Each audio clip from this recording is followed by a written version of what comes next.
والصلاة والسلام على محمد وآله وأصحابه أجمعين أما بعد فأعوذ بالله السميع العليم من الشيطان الرجيم يوم يفر المرء من أخيه وأمه وأبيه وصاحبته وبنيه لكل امرئ منهم يومئذ شأن يغنيه.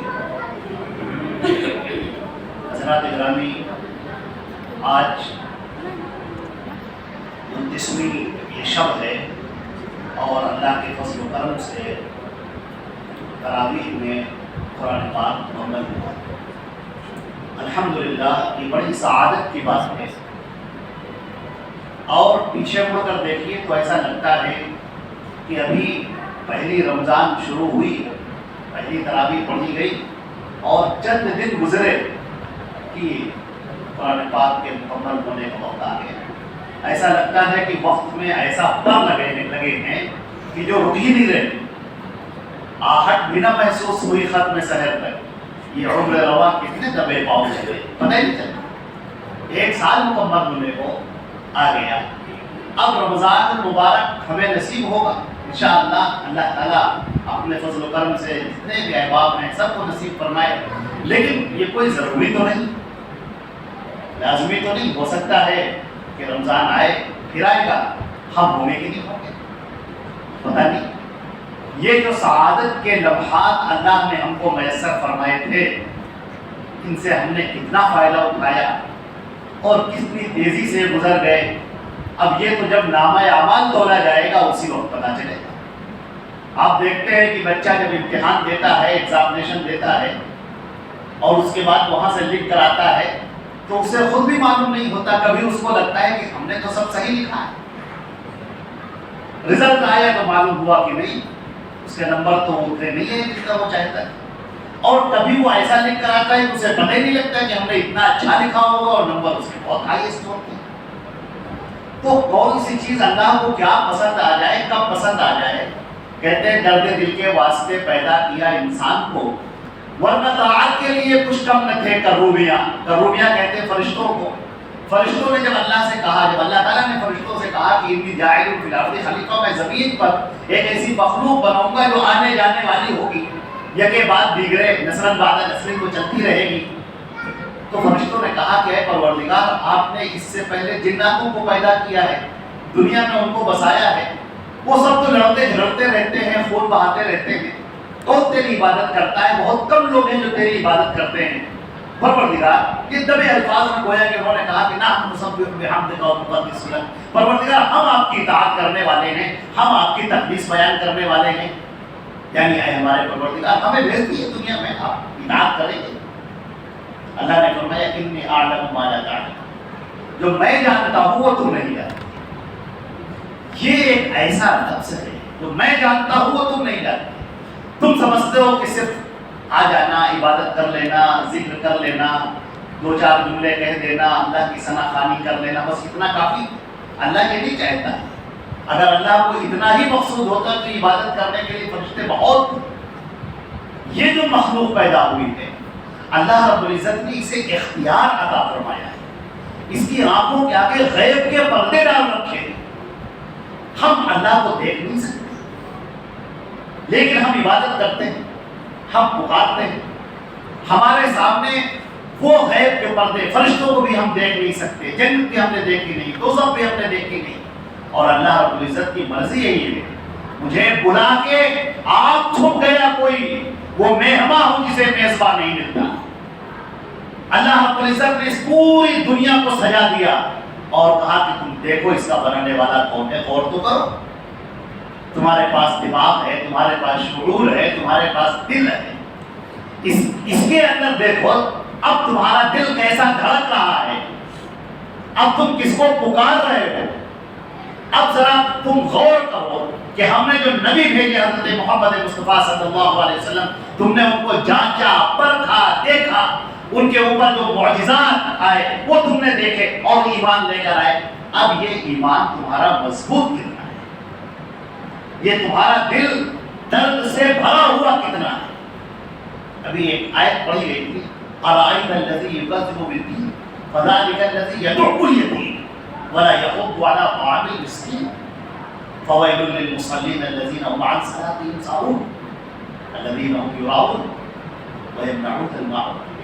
اللہ رب العزت نے بالکل ایک الگ منظر کھینچا ہے، مسلمانوں سے خطاب کیا ہے. دیکھیے مسلمانوں سے کہے مسلمانوں ذرا دیکھا تم نے، تم لوگ تو ایمان لائے ہو، لیکن جو لوگ ایمان نہیں لائے ہیں ان کا کیا معاملہ ہے؟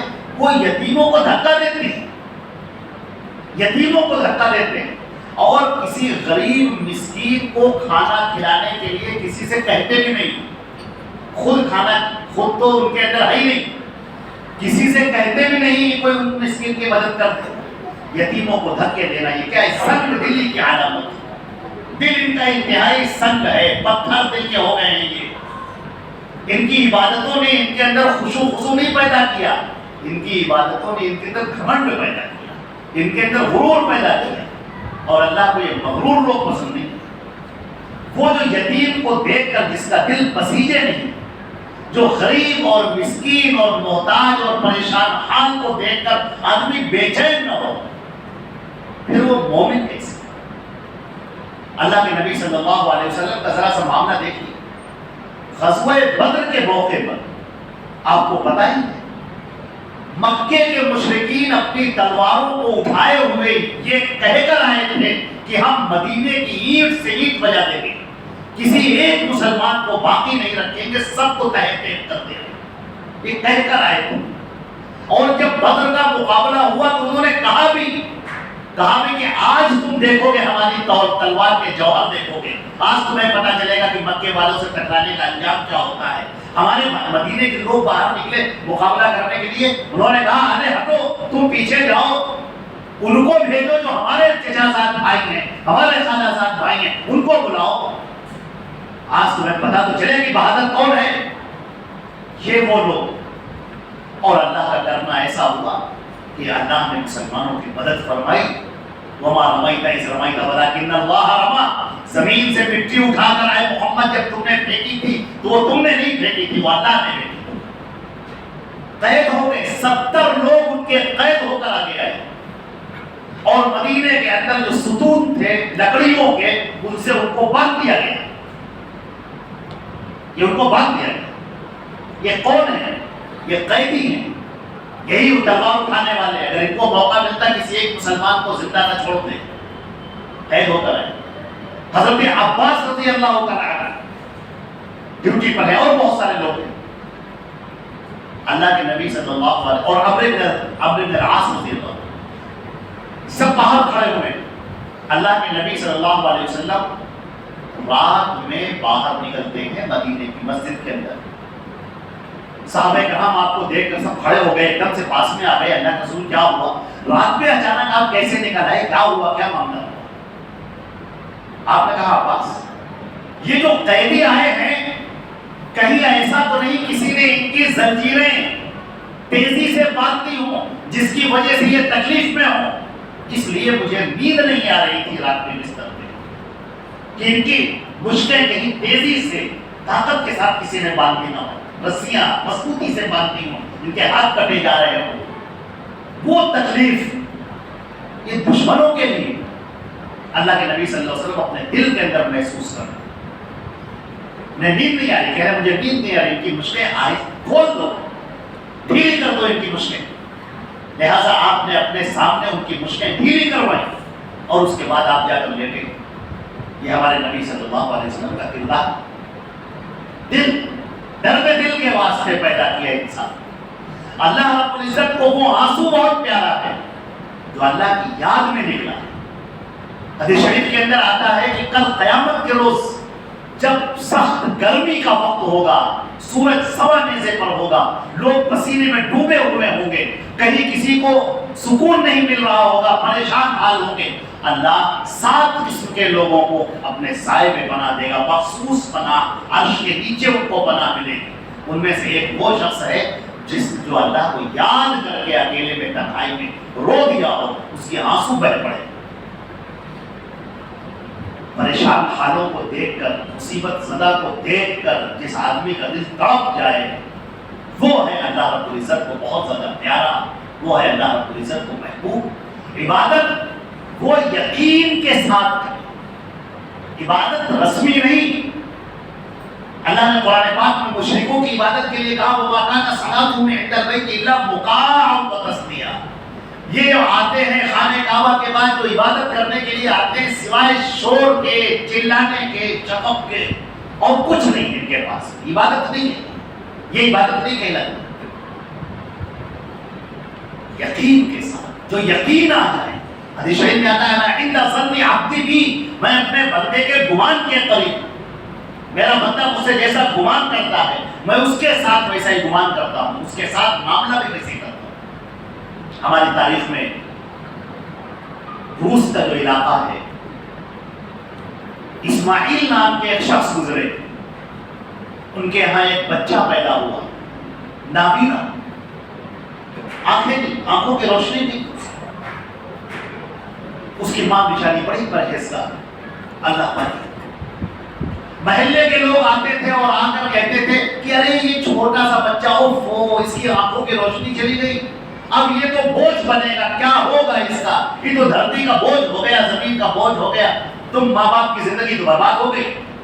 ان کی ماں نے کہا کیا بکتے ہو، یہ بچہ مجھے اللہ نے دیا ہے، آنکھوں کی روشنی اللہ دینے والا ہے، کوئی روشنی نہیں لے سکتا، جس اللہ نے روشنی دی ہے وہی اللہ روشنی واپس بھی کرے گا، میں اپنے رب سے مانگوں گی اور میرا رب مجھے دے گا، یقین دیکھیے میرا رب مجھے دے گا۔ اور اس کی ماں نے جو دعا مانگنی شروع کی، سجدے میں گر گر کے تڑپ کر، کوئی شک شبہ نہیں، یقین کہ یہیں سے ملے گا، اللہ مجھے دے گا، اللہ میرا رب ہے، میرا پروردگار ہے، وہ دے گا۔ اس نے اپنے دامن کو پھیلا کے کہا کہ اے اللہ میرے اس بچے کی آنکھ کی روشنی واپس کر دے اور اسے اپنے دین کا خادم بنا۔ آج دنیا اس بچے کو امام بخاری کے نام سے جانتی ہے، 7 دن کے اندر اللہ نے ان کی آنکھوں کی روشنی واپس کر دی اور پہلے سے بھی زیادہ تیز آنکھیں۔ آپ نے بہت سارے لوگوں کے بارے میں سنا ہوگا بڑھاپے میں آنکھیں چلی گئی، امام بخاری رحمہ اللہ کی آنکھیں ویسی کی ویسی روشن، ویسی کی ویسی تیز آنکھیں، اللہ نے عطا کی۔ جب بندہ یقین کے ساتھ مانگتا ہے، دل کے یقین کے ساتھ کہ میرا اللہ مجھے دے گا، تو اللہ تعالیٰ اسے دیتا ہے، اسے اللہ تعالیٰ اسے عطا کرتا ہے۔ بندے نے مانگا اور اللہ رب العزت، یہی یقین، یہ جو یقین ہے، یہ وہ یقین ہے جو اللہ کو مطلوب ہے، یہ وہ یقین ہے جو اللہ کو پسندیدہ ہے۔ بندہ جب چاروں طرف اپنی نگاہ اٹھاتا ہے اور کہتا ہے اے میرے مالک یہ ساری دنیا تیری پیدا کرتا ہے، یہ سارے اسباب تیرے پیدا کرتا ہے، تو سب سے بڑا ہے، اللہ اکبر، اے اللہ تو سب سے بڑا ہے اور میں تیرا بندہ ہوں، پروردگار میرا مسئلہ حل کر دے۔ یونس علیہ السلام مچھلی کے پیٹ کے اندر جاتے ہیں، مچھلی نے نگل لیا ان کو بھی پتا ہے کہ مچھلی نے مجھے نگل لیا، یونس علیہ السلام جان رہے ہیں کہ مچھلی نے نگل لیا، تاریکی ہے، مچھلی کے پیٹ کی تاریکی، سمندر کے اندر کی تاریکی، رات کی تاریکی، ان تاریکیوں کے اندر سارے راستے بند ہیں، موت بالکل سامنے ہے، لیکن وہ نبی ہیں، انہیں معلوم، اور اللہ نے ان کا ذکر بھی کیا، انہوں نے اللہ سے کہا کہ اے میرے پروردگار بے شک لا الہ الا انت سبحانک انی کنت من الظالمین، اے میرے پروردگار میں نے غلطی کی ہے، میں نے یقیناً گناہ کیا ہے، میں نے کوئی ایسا کام کیا ہے جو تجھے پسند نہیں تھا، پروردگار میں نے غلطی کا اعتراف کرتا ہوں، اے اللہ تجھے معاف کر دے اور مجھے نجات دے دے۔ اللہ تعالیٰ نے کہا کہ یہ جو بلکنا ہے، یہ تڑپنا ہے، اللہ تعالیٰ فرماتے ہیں کہ اگر یونس یہ دعا نہ کرتا تو قیامت تک للبث فی بطنہ، اسی مچھلی کے پیٹ میں قیامت تک رہتا، لیکن اللہ نے اسے پکارا اور اس طرح سے پکارا، اپنی غلطی کا اعتراف کہ پروردگار مجھ سے غلطی ہوئی ہے، پروردگار میں نے غلط کیا ہے، اے میرے رب تو میرے لیے راستے کھول دے، کیونکہ راستہ تیرے علاوہ کوئی کھول ہی نہیں سکتا۔ اب دیکھیے یقین دیکھیے، تذبذب نہیں ہے، انہیں شک نہیں ہے کہ دعا کر کے دیکھتے ہیں ہوتا ہے کہ نہیں ہوتا ہے، نہیں، یہ شک نہیں، یقین، اللہ دے گا، راستے کھلیں گے، اس کے علاوہ ہے کون راستے کھولنے والا؟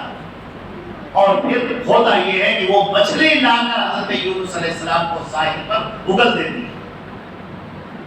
یہ اللہ کے اوپر یقین، اللہ رب العزت کے اوپر جو بندہ یقین کرتا ہے، اللہ تعالیٰ اس کے لیے راستے اس طرح سے کھول دیتے ہیں کہ لوگ گمان نہیں کر سکتے۔ مسلمانوں کا جو لشکر 10,000 پر مشتمل تھا جو روم سے لڑنے کے لیے گیا.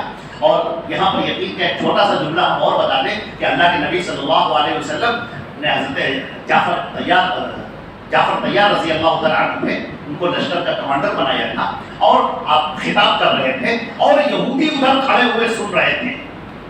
نبی کریم صلی اللہ علیہ وسلم نے کہا کہ تمہارے لشکر کے کمانڈر جعفر طیار ہیں, اگر یہ شہید ہو جائیں تو عبداللہ ابن رواحہ کو بنا لیا جائے, اور عبداللہ ابن رواحہ بھی اگر شہید ہو جائے تو زید ابن حارثہ کو بنا دیا جائے. یہ آپ نے اعلان کیا, اور اگر یہ بھی شہید ہو جائیں تو پھر مسلمان جس کو چاہے اپنا کمانڈر بنا لیں. یہ وہ جو یہودی سن رہے تھے انہوں نے آپس میں کہا کہ اللہ کی قسم یہ تینوں شہید ہو گئے. جب ان یہودیوں نے کہا اللہ کی قسم یہ تینوں شہید ہوں گے, اس لیے کہ اللہ کے رسول کی زبان سے ہی بات ہے, اور واقعی ایسا ہی ہوا. جعفر طیار رضی اللہ تعالیٰ عنہ شہید ہوئے, عبداللہ ابن رواحہ شہید ہوئے, زید ابن حارثہ شہید ہوئے, اور پھر خالد ابن ولید رضی اللہ تعالیٰ عنہ نے پورے جنگ کی کمانڈنگ سنبھالی. 10,000 کا لشکر تھا, اور انہوں نے اللہ رب العزت سے فجر میں دعا کی. جب 10,000 کا لشکر اور رومیوں کا لشکر بڑھتے بڑھتے قبوق ہوتے ہوتے 1,00,000 تک آ گیا ہے, انہوں نے اللہ رب العزت سے دعا کی کہ اے پروردگار ہم تو گھر چکے ہیں چاروں طرف سے, نکلنے کا تو کوئی راستہ ہے ہی نہیں, چاروں طرف سے دشمنوں نے 1,00,000 کی فوج نے گھیر رکھا ہے. اے پروردگار, فجر کی نماز میں دعا کی انہوں نے کہ اے میرے پروردگار راستے سب بند ہیں, اے اللہ تو راستہ کھول دے. اور خالد ابن ولید رضی اللہ تعالیٰ عنہ کمانڈنگ کرتے ہیں. اللہ بہتر جانتا ہے کہاں سے راستہ ملتا ہے, کیسے کائے کی طرح فوج چھٹتی ہوئی چلی جاتی ہے.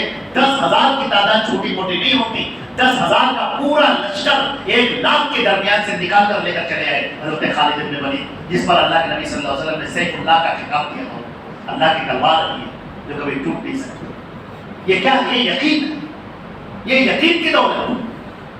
آدمی 2 رکعت نماز پڑھتا ہے اور اس نماز کے اندر خیالات کہاں کہاں جاتے ہیں. وہ بندہ اللہ کے سامنے کھڑا ہے, اللہ سے مخاطب ہے, اللہ گفتگو کر رہا ہے, اللہ تعالیٰ اس کا جواب دے رہا ہے, لیکن بندے کا ذہن تو کہیں اور.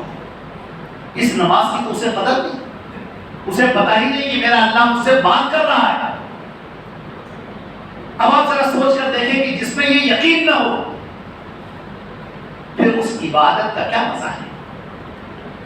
حضرت جبریل علیہ السلام انسان کی شکل میں اللہ کے نبی صلی اللہ علیہ وسلم کی خدمت میں حاضر ہوئے, اور آپ سے سوال کیا, گھٹنے سے گھٹنا ملا کر بیٹھ گئے, اور آپ کے دونوں ران کے اوپر اپنا ہاتھ رکھا اور کہا محمد مجھے بتاؤ مل ایمان, ایمان کیا ہے, مجھے بتاؤ اسلام کیا ہے.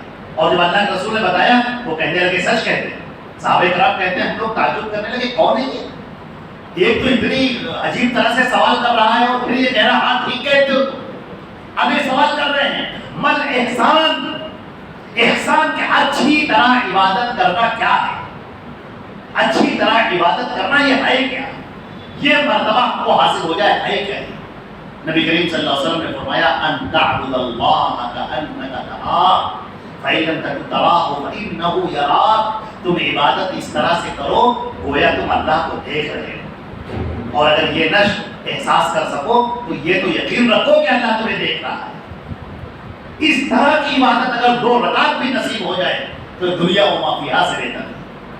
وہ جو ہے فرشتے بھی عبادت کرتے ہیں, فرشتے بھی سبحان اللہ کہتے ہیں, وہ بھی الحمدللہ کہتے ہیں, لیکن اللہ تعالیٰ نے انسانوں کا یہ مرتبہ رکھا ہے وَلَقَدْ كَرَّمْنَا بَنِي آدَمَ فِي الْبَرِّ وَالْبَحْرِ. انسانوں کا یہ مرتبہ رکھا ہے کہ وہ ایک مرتبہ جب سبحان اللہ کو یاد کر کے اور تڑپ کے اور پکار کے کہتے ہیں تو زمین اور آسمان ان کے نیکیوں سے بھر جاتے ہیں.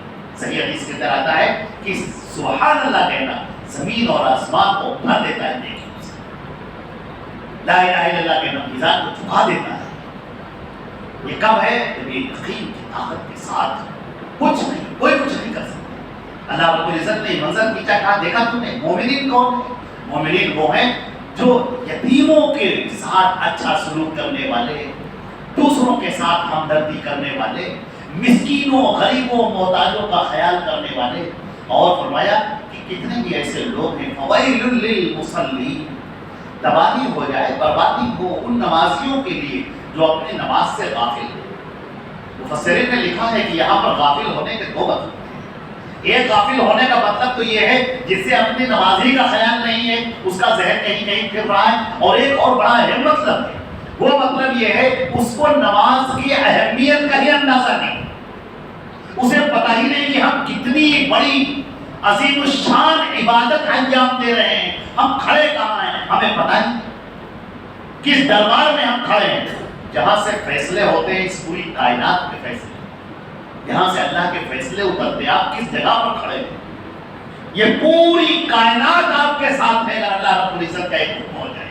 حضرت عبداللہ بن عباس کی حدیث موجود ہے، تم اللہ کو یاد رکھو، اللہ کو ہمیشہ اپنے سامنے پاؤ گے، اور یاد رکھو کہ اگر اللہ تمہیں فائدہ پہنچانا چاہے اور ساری دنیا نقصان پہنچانا چاہے تو کوئی تمہیں نقصان نہیں پہنچا سکتا، اور اگر اللہ تمہیں نقصان پہنچانا چاہے اور پوری دنیا مل کر تم کو فائدہ پہنچانا چاہے تو کوئی تمہیں فائدہ نہیں پہنچا سکتا۔